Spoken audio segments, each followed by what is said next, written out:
бирөө жаман түш көрөт, бирөө уктай албайт, кыйын болгондор өтө көп. Жиниңди чыгарып берем, малга өткөрүп берем. Молдо сөрөйлөрдөйбүз, мындайлар абдан көбөйдү. Денеңизге сайып, дем салып, анан бул жериң ооруп атабы, значит ушул жериңде жин бар экен деп.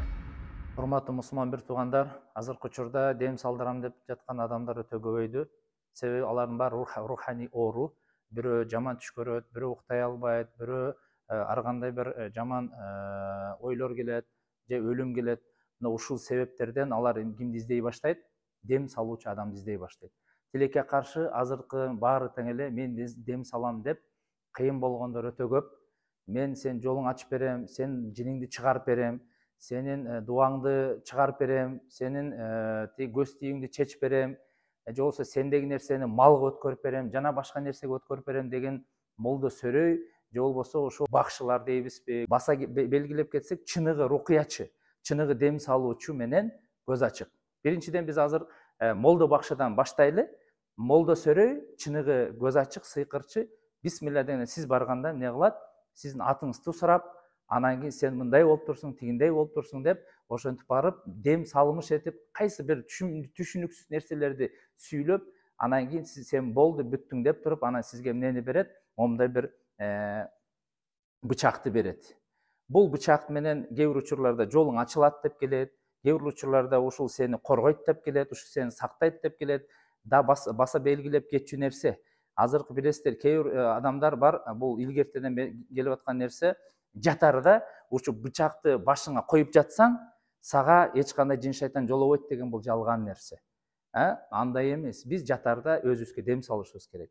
Анан мына ушул көз ачыкка барсаңыз, жана молдо сөрөйгө барсаңыз, ушул нерсени берип туруп, сиздин башыңызды айландырып, ушул сенин жолуң ачылат, жолуңду жакшы кылат деп туруп берип, сизге эме кылат. Анан кийин дагы баса белгилеп кетчү нерсе, ушул нерсе менен дем салган адамдар бар.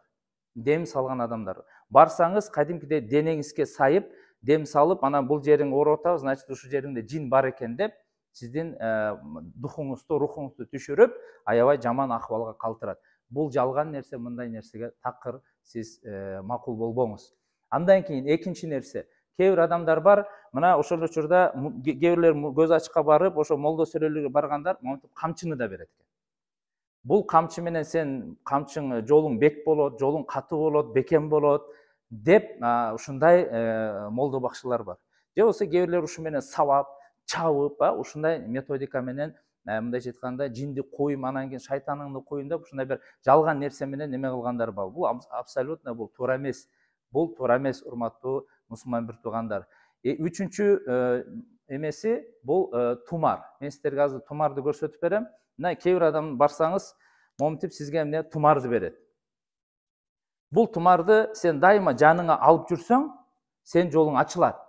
Сен бактылуу болосуң, аял аласың, күйөөгө тиесиң, балалуу болосуң, ишиң жүрүшүп кетет деп ушул нерсени берет. Биз муну ачып көрдүк, урматтуу бир тууган мусулмандар, муну ачып көрдүк. Муну ачсак, муну чынында эле мунун ичинде эч кандай, эч бир мындай бир даже аят деле бир эме жок, бул арабча бир какой-то бир цифралар, сандыктар. Албетте бул бизге эч кандай пайда, зыян бере албайт. Бардыгы Аллахтан дейбиз. А бирок чыныгы дем салуучуну биз айтат элек. Чыныгы дем салуучу рукуячы бизде альхамдулилля Кыргызстанда өтө көп. Алардын бардыгы Куран аяттары менен, баягы пайгамбарыбыз саллаллаху алейхи вассалам дуалары менен дем салат. Башыңызды кармап дем салат, өзү дем чыгарып дем салат. Айтор ушул Аллах Тааланын аяттары менен, Куран аяттары менен жана пайгамбар дуалары менен дем салат.